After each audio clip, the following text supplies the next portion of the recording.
राजसाहेबांनी दिलं म्हणायचं. हे त्या दिवशी बोलली ती टीव्ही मध्ये कोण होती?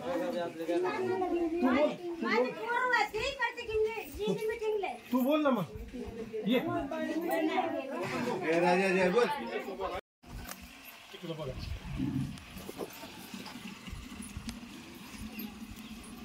शूटिंग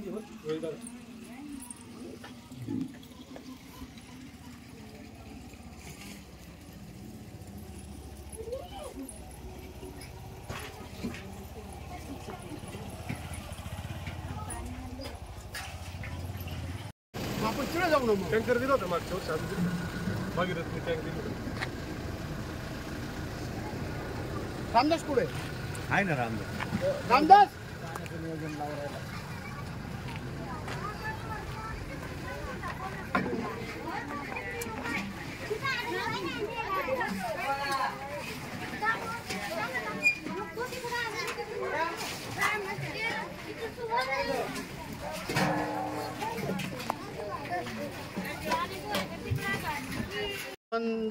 सेनेकडून आणि खास करून इगतपुरी तालुका अध्यक्ष रामदास आडोळे, मराडे, भगीरथ, सर्व तुमचं नाव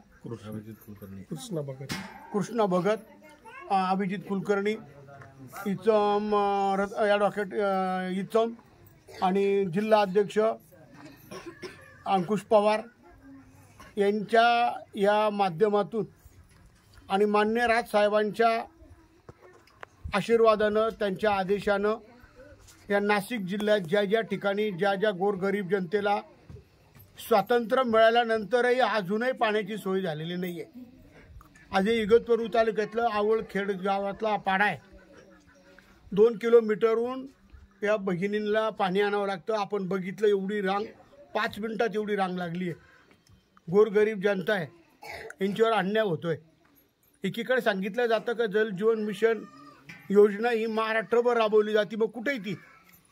आज या गरिबांना पाणी नाही आहे. आणि मग या ठिकाणी आज महाराष्ट्र नवनिर्माण सेनेच्या कार्यकर्त्यांनी इगतपुरी तालुक्यातील आणि जिल्हा अध्यक्षांनी दोन्ही पण या ठिकाणी नियोजन केलं आहे. आम्ही आज त्या कार्यक्रमासाठी खास करून त्यांना आता दररोज टँकर देणार आहे महाराष्ट्र नवनिर्माण सेना. आमचे मनोजजी चव्हाण हे काम बघतायत, मनसेचे वॉटरमॅन म्हणून त्यांना प्रसिद्ध आहेत आणि ते आज आम्हाला या ठिकाणी हे सहकार्य झालेलं आहे. आणि आज आम्ही सगळे कार्यकर्ते मनसेचे या ठिकाणी आलेलो आहोत. बिरू पण आलेला आहे, मनबिरू, ही सगळे कार्यकर्ते या ठिकाणी आज आलेले आहेत. आणि मी माझ्या माता भगिनींना विनंती करेल की त्यांना रस्ता पण नाही आहे.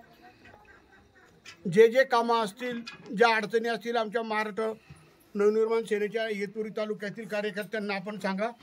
अवश्य आपल्याला या ठिकाणी मदत केली जाईल आणि आपले प्रश्न महाराष्ट्र नवनिर्माण सेनेच्या माध्यमातून आणि मान्य राजसाहेबांच्या आशीर्वादानं हे प्रश्न सोडवले जातील.